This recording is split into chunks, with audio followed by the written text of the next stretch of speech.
कर रहा था कि मैंने वजीर दाखिला का एक स्टेटमेंट सुना था अमित शाह साहब का कि वो जब गुजरात के होम मिनिस्टर थे तो उन पर जुल्म किया गया, उनको दबाया गया।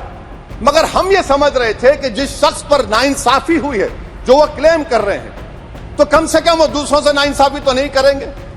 आप क्या कर रहे हैं?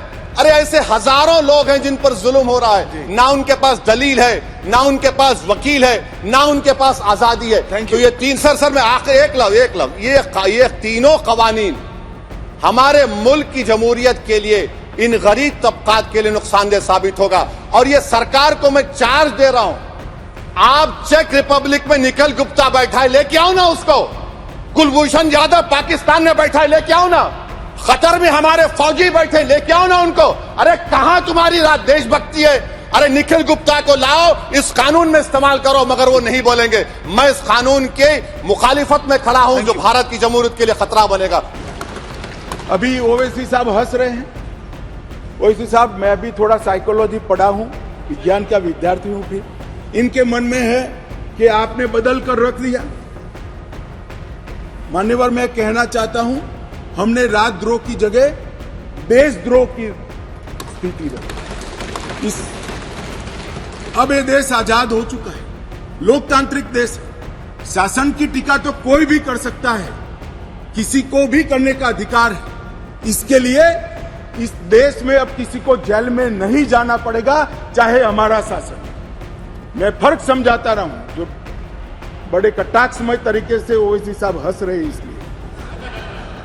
मगर इस देश के खिलाफ कोई बोल नहीं सकता, इस देश के हितों को कोई नुकसान कर नहीं सकता। इस देश के झंडे, इस देश की सीमाएं, इस देश के संसाधनों के साथ अगर कोई खिलवाड़ करेगा तो निश्चित रूप से उसको जेल में जाए, और जेल में जाना चाहिए। मानिए, ये हमारी सरकार का ट्रस्ट है।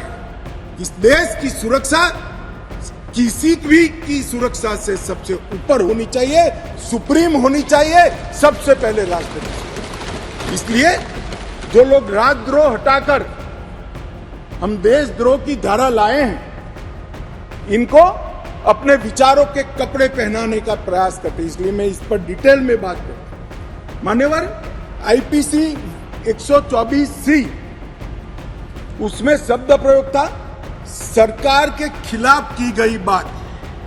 मेरी बात ध्यान से सभी सदस्य सुनो। अंग्रेजों ने बनाए हुए कानून में लिखा था 124C, सरकार के खिलाफ की गई बात।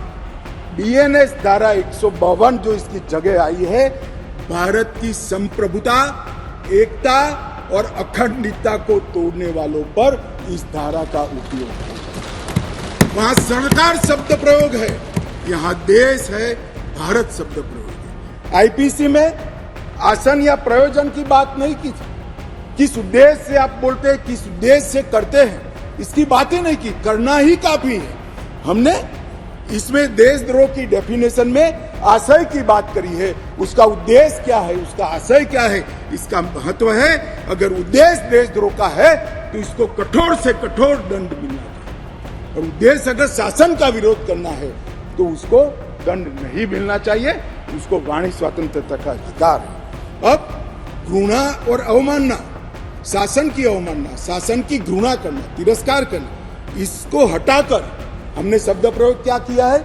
सशस्त्र विद्रोह, विध्वंसक गतिविधियां और अलगाववादी गतिविधियां शब्द प्रयोग। और अगर कोई कहता है सशस्त्र विद्रोह, बम धमाके, गोलीबारी और विध्वंसक प्रवृत्ति करने के बाद भी कोई जेल में नहीं जाना चाहिए, तो मैं इस विचार से इत्तेफाक नहीं रखता हूं।